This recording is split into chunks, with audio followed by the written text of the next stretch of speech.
Assalamualaikum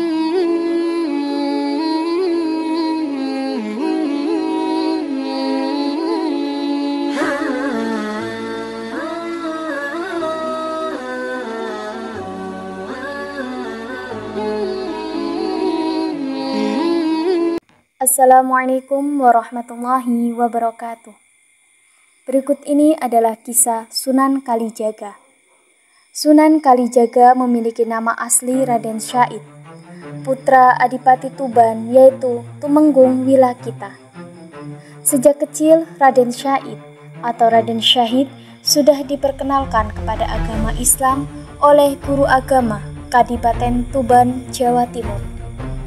Tetapi karena melihat keadaan sekitar atau lingkungan yang kontradiksi dengan kehidupan rakyat jelata, maka jiwa Raden Syahid berontak. Gelora jiwa muda Raden Syahid seakan meledak-ledak manakala melihat praktek oknum pejabat Kadipaten Tuban di saat menarik pajak pada penduduk atau rakyat jelata yang mencekik dan menyengsarakan rakyat kecil. Rakyat yang pada waktu itu sudah sangat menderita dikarenakan adanya musim kemarau panjang semakin sengsara. Mereka harus membayar pajak yang kadangkala tidak sesuai dengan ketentuan yang ada, bahkan jauh dari kemampuan mereka. Seringkali jatah mereka untuk persediaan makan sebelum menghadapi musim panen berikutnya sudah disita para penarik pajak. Walau Raden Syahid putra seorang bangsawan, dia lebih menyukai kehidupan bebas yang tidak terikat adat istiadat kebangsawanan. Dia gemar bergaul dengan rakyat jelata atau dengan segala lapisan masyarakat, dari yang paling bawah hingga yang paling atas. Justru karena pergaulannya yang supel itulah, dia banyak mengetahui seluk-beluk kehidupan rakyat Tuban. Niat untuk mengurangi penderitaan rakyat sudah disampaikan kepada ayahnya. Tapi agaknya ayahnya tak bisa berbuat banyak. Dia cukup memahaminya. Pula posisi ayahnya sebagai adipati bawahan kerajaan Majapahit. Tapi niatnya itu tidak pernah padam. Jika malam-malam sebelumnya dia sering berada di dalam kamarnya sembari mengumandangkan ayat-ayat suci Al-Quran, maka sekarang dia keluar rumah. Di saat penjaga gudang Kadipaten tertidur lelap, Raden Syahid mengambil sebagian hasil bumi yang ditarik dari rakyat untuk disetorkan ke Majapahit. Bahan makanan itu dibagi-bagikan kepada rakyat yang sangat membutuhkannya. Hal ini dilakukan tanpa sepengetahuan mereka. Tentu saja, rakyat yang tak tahu apa-apa itu menjadi kaget bercampur girang menerima rezeki yang tak terduga-duga. Walau mereka tak pernah tahu siapa gerangan yang memberi rezeki itu, karena Raden Syahid melakukannya di malam hari secara sembunyi-sembunyi. Bukan hanya rakyat yang terkejut atas rezeki yang seakan turun dari langit itu. Penjaga gudang Kadipaten juga merasa kaget. Hatinya kebat-kebit karena makin hari barang-barang yang hendak disetorkan ke pusat kerajaan Majapahit itu semakin berkurang. Ia ingin mengetahui siapakah pencuri barang hasil bumi di dalam gudang itu. Suatu malam, ia sengaja mengintip dari kejauhan dari balik sebuah rumah tak jauh dari gudang Kadipaten. Dugaannya benar. Ada seseorang yang membuka pintu gudang. Hampir tak berkedip, penjaga gudang itu memperhatikan pencuri itu. Dia hampir tak percaya pencuri itu adalah Raden Syahid, putra Adipati Tuban junjungannya sendiri. Untuk melaporkannya sendiri kepada Adipati Wilakita, para prajuritnya ia tak berani. Khawatir dianggap membuat fitnah, maka penjaga gudang itu hanya minta 2 orang saksi dari sang adipati untuk memergoki pencuri yang mengambil hasil bumi rakyat yang disimpan di gudang. Raden Syahid tak pernah menyangka bahwa malam itu perbuatannya bakal ketahuan. Ketika ia hendak keluar dari gudang sambil membawa bahan-bahan makanan, 3 orang prajurit Kadipaten menangkapnya. beserta barang bukti yang dibawanya.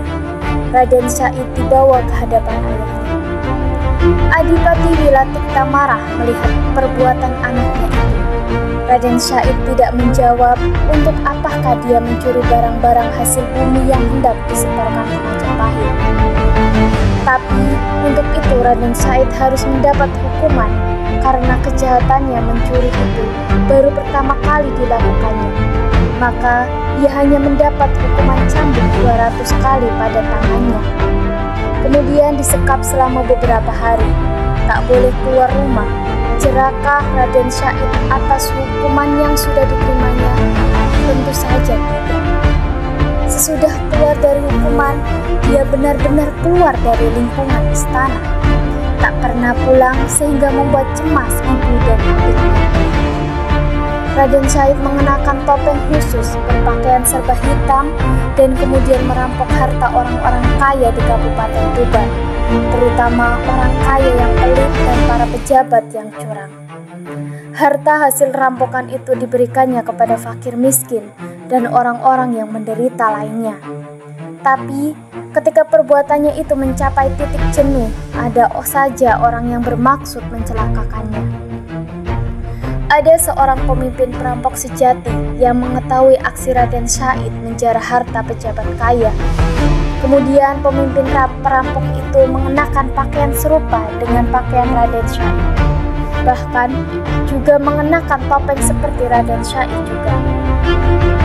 Pada suatu malam, Raden Syahid baru saja menyelesaikan sholat Isya, mendengar jerit tangis para penduduk desa kampungnya sedang dijarah perampok. Dia segera mendatangi tempat kejadian itu. Begitu mengetahui kedatangan Raden Syahid, kawanan perampok itu segera berhamburan melarikan diri. Tinggal pemimpin mereka yang sedang asik memperkosa seorang gadis cantik. Raden Syahid mendobrak pintu rumah gadis itu yang sedang diperkosa. Di dalam sebuah kamar, dia melihat seseorang berpakaian seperti dirinya, juga mengenakan topeng serupa, sedang berusaha mengenakan pakaiannya kembali. Rupanya dia sudah selesai memperkosa gadis tersebut. Raden Syahid berusaha menangkap perampok itu, namun pemimpin perampok itu berhasil melarikan diri. Mendadak terdengar suara kentongan dipukul bertalu-talu. Penduduk dari kampung lain berdatangan. Pada saat itulah si gadis yang baru diperkosa perampok tadi menangkap erat-erat tangan Raden Syahid. Raden Syahid jadi panik dan kebingungan. Para pemuda dari kampung lain menerobos masuk dengan senjata terhunus. Raden Syahid ditangkap dan dibawa ke rumah kepala desa. Kepala desa yang merasa penasaran mencoba membuka topeng di wajah Raden Syahid. Begitu mengetahui siapa orang di balik topeng itu, sang kepala desa menjadi terbungkam. Sama sekali tak disangkanya bahwa perampok itu adalah putra adipati junjungannya, yaitu Raden Syahid. Gegerlah masyarakat pada saat itu. Raden Syahid dianggap perampok dan pemerkosa. Si gadis yang diperkosa adalah bukti dan saksi hidup atas kejadian itu. Sang kepala desa masih berusaha menutupi aib junjungannya. Diam-diam, ia membawa Raden Syahid ke istana Kadipaten Tuban tanpa sepengetahuan orang. Tentu saja, sang adipati jadi murka. Raden Syahid diusir dari wilayah Kadipaten Tuban. Pergi dari Kadipaten Tuban ini, kau telah mencoreng nama baik keluargamu sendiri. Pergi, jangan kembali sebelum kau dapat menggetarkan dinding-dinding istana Kadipaten Tuban dengan ayat-ayat Al-Quran yang sering kau baca di malam hari. Sang Adipati Wilatikta juga sangat terpukul atas kejadian itu. Raden Syahid yang diharapkan dapat menggantikan kedudukannya ternyata telah menutup kemungkinan ke arah itu.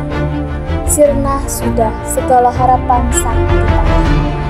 Hanya ada satu orang yang dapat mempercayai perbuatan Raden Syahid, yaitu Dewi Rasawulan, adik Raden Syahid. Itu berjiwa luhur dan sangat tidak mungkin melakukan perbuatan keji. Dewi Rasawulan yang sangat menyayangi kakaknya itu merasa kasihan. Tanpa sepengetahuan ayah dan ibunya, ia meninggalkan istana Kadipaten Tuban untuk mencari Raden Syait untuk diajak. Lalu, kemanakah Raden Syait pula pergi? Raden Syait sesudah diusir dari Kadipaten Tuban, ternyata ia mengembara tanpa tujuan pasti. Pada akhirnya, dia menetap di hutan Jatiwangi. Selama bertahun-tahun, ia menjadi perampok budiman. Karena hasil rampokannya itu tak pernah dimakannya, seperti dahulu selalu diberikan kepada fakir miskin. Yang dirampoknya hanya para hartawan atau orang kaya kikir, tidak menyantuni rakyat jelata, dan tidak mau membayar zakat. Di hutan Jatiwangi, dia membuang nama aslinya. Orang menyebutnya dengan Berandal Lokajaya. Pada suatu hari, ada seorang berjubah putih lewat hutan Jatiwangi. Dari jauh, Berandal Lokajaya sudah mengincarnya. Orang itu membawa tongkat yang gagangnya berkilauan. Terus diawasinya orang tua berjubah hitam itu. Setelah dekat, dia hadang langkahnya. Tanpa banyak bicara lagi, direbutnya tongkat itu dari tangan lelaki berjubah putih. Karena tongkat itu dicabut dengan paksa, maka orang berjubah putih itu jatuh tersungkur.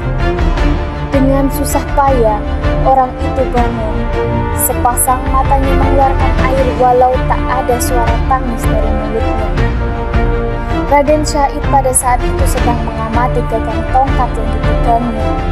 Ternyata tongkat itu bukan terbuat dari emas, hanya gagangnya saja terbuat dari kuningan, sehingga berkilauan tertimpa cahaya matahari seperti emas.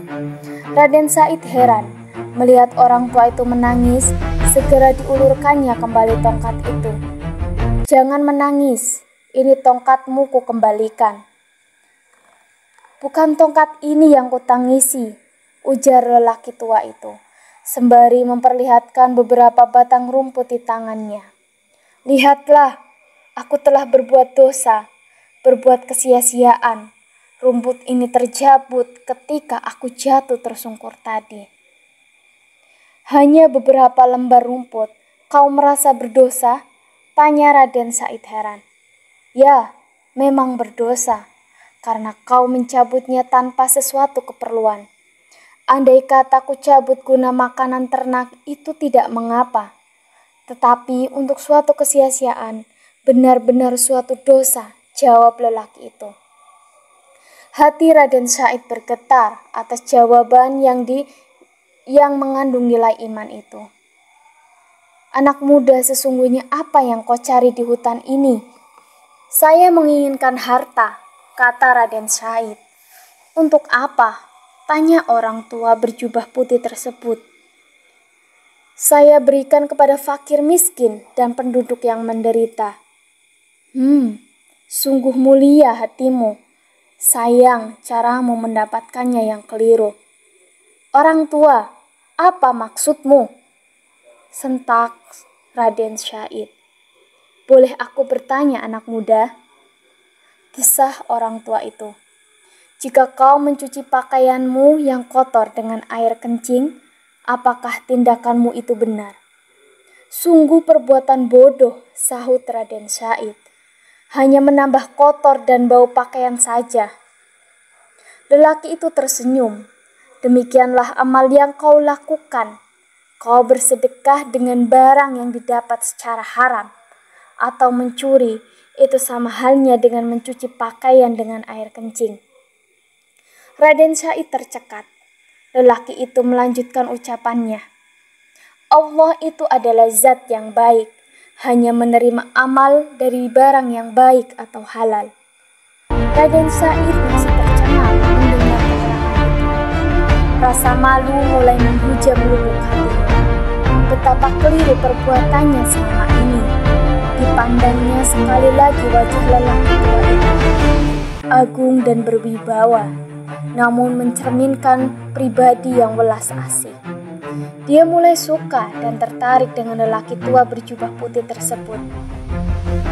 Banyak hal yang terkait dengan usaha mengentaskan kemiskinan dan penderitaan rakyat pada saat ini. Kau tidak bisa merubahnya hanya dengan memberi bantuan makanan dan uang kepada para penduduk miskin. Kau harus memperingatkan pada pengusaha yang zalim agar mau mengubah caranya memerintah yang senang-menang. Kau juga harus dapat membimbing rakyat agar dapat meningkatkan taraf kehidupannya. Raden Syahid semakin terpana. Ucapan seperti itulah yang didambakannya selama ini. Kalau kau tak mau kerja keras dan hanya ingin beramal dengan cara yang mudah, maka ambillah itu barang halal, ambillah sesukamu. Berkata demikian, lelaki itu menunjuk pada sebatang pohon aren. Seketika pohon berubah menjadi emas. Sepasang mata Raden Syahid terbelalak. Dia adalah seorang pemuda yang sakti, yang banyak ragam pengalaman yang telah dikecapnya. Berbagai ilmu yang aneh-aneh telah dipelajarinya. Dia mengira orang itu mempergunakan ilmu sihir. Kalau benar itu, orang itu mengeluarkan ilmu sihir, ia pasti dapat mengatasinya. Tetapi setelah mengerahkan ilmunya, pohon aren itu tetap berubah menjadi emas. Berarti orang tua itu tidak menggunakan sihir. Ia benar-benar merasa heran dan penasaran. Ilmu apakah yang telah dipergunakan orang tua itu sehingga mampu berubah pohon menjadi emas? Raden Syahid diam. Beberapa saat di tempatnya berdiri, ia mencoba memanjat pohon aren itu. Benar-benar berubah jadi emas. Dia ingin mengambil buah aren yang telah berubah menjadi emas berkilauan. Mendadak, buah aren itu rontok, berjatuhan mengenai kepala Raden Syahid. Pemuda itu jatuh terjerembab ke tanah, roboh dan pingsan. Ketika sadar, buah aren yang rontok itu telah berubah menjadi hijau seperti aren yang lainnya. Raden Syahid bangkit berdiri, mencari orang tua berjubah putih tadi, tapi yang dicarinya sudah tidak ada di tempat. Ucapan orang tua tadi masih terngiang di telinganya tentang beramal dengan barang haram yang disamakan dengan mencuci pakaian dengan air kencing, tentang berbagai hal yang terkait dengan upaya memberantas kemiskinan. Raden Syahid mengejar orang itu. Segenap kemampuannya dikerahkan untuk berlari cepat. Akhirnya dia dapat melihat bayangan orang tua itu dari kejauhan. Sepertinya santai saja orang itu melangkahkan kakinya, tapi Raden Syahid tak pernah bisa menyusulnya. Jatuh, bangun terseok-seok dan berlari lagi. Demikianlah setelah tenaganya habis terkuras, dia baru bisa sampai di belakang lelaki berjubah putih. Lelaki berjubah putih itu berhenti, bukan karena kehadiran Raden Syahid, melainkan di depannya terbentang sungai cukup jauh. Tak ada jembatan yang sungai itu tampaknya sangat dalam, dengan apa dia harus menyeberang. "Tunggu!" ucap Raden Syahid ketika melihat orang tua itu hendak melangkahkan kakinya lagi. "Sudilah kiranya Tuan menerima saya sebagai murid," pintanya. "Menjadi muridku?" tanya orang tua itu sembari menoleh. "Mau belajar apa?" "Apa saja, asal Tuan menerima saya sebagai murid." Berat sekali anak muda. Bersediakah engkau menerima syarat-syaratnya?" pinta orang tua berjubah putih. "Saya bersedia," timpal Raden Syahid. Lelaki itu kemudian menancapkan tongkatnya di tepi sungai. Raden Syahid diperintah menunggui tongkat itu. Tak boleh beranjak dari tempat itu sebelum orang tua itu kembali menemuinya. Raden Syahid bersedia menerima syarat ujian itu. Selanjutnya, lelaki itu menyeberangi sungai. Sepasang mata Raden Syahid terbelalak heran. Lelaki itu berjalan di atas air bagaikan berjalan di daratan saja. Kakinya tidak basah terkena air. Dia semakin yakin calon gurunya itu adalah seseorang lelaki berilmu tinggi, waskita dan mungkin saja golongan para wali. Setelah lelaki tua itu hilang dari pandangan Raden Syahid, pemuda itu duduk bersila. Dia teringat suatu kisah ajaib yang dibacanya di dalam Al-Quran, yaitu kisah Ashabul Kahfi. Maka ia segera berdoa kepada Tuhan supaya ditidurkan seperti para pemuda di Gua Kahfi ratusan tahun yang silam. Doanya dikabulkan. Raden Syahid tertidur dalam semedinya selama 3 tahun. Akar dan rerumputan telah merambati tubuhnya dan hampir menutupi sebagian besar anggota tubuhnya. Setelah 3 tahun, lelaki berjubah putih itu datang menemui Raden Syahid. Tetapi Raden Syahid tidak bisa dibangunkan. Barulah setelah mengumandangkan azan, pemuda itu membuka sepasang matanya. Tubuh Raden Syahid dibersihkan, diberi pakaian baru yang bersih, kemudian dibawa ke Tuban. Karena lelaki berjubah putih itu adalah Sunan Bonang, Raden Syahid kemudian diberi pelajaran agama sesuai dengan tingkatannya, yaitu tingkatan para waliullah. Di kemudian hari, Raden Syahid terkenal dengan sebutan Sunan Kalijaga.